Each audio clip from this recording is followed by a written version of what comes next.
我哋都會比較關注公務人員壓力嘅，特別係喺2020年之後咧實施員額制之後咧，其實部門嘅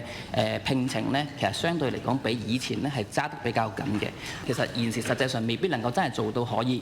一出一入嘅，有啲部門咧其實退咗休或者走咗嘅時候咧，其實未必能夠真係可以請翻呢啲公務人員入嚟，咁所以令到佢哋嘅呢啲工作壓力咧係大咗嘅。咁所以其實點樣能夠透過唔避免錯配嘅情況之下，能夠減輕咧工作人員嘅壓力咧，有啲嘅透過司法嘅勞動人員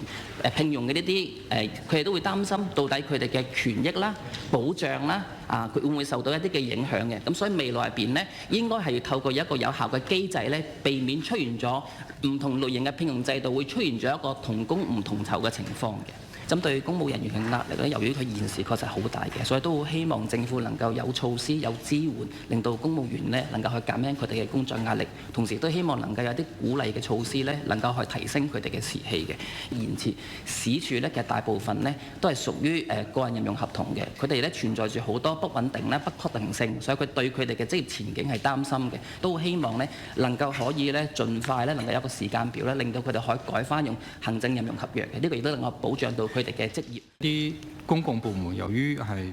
未必係受員額制影響嘅，就係請人嗰陣時咧，就唔係用一啲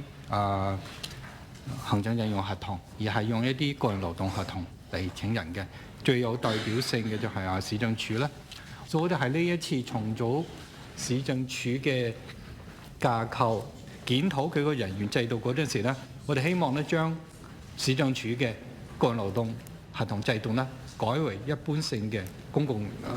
行政任用合同制度。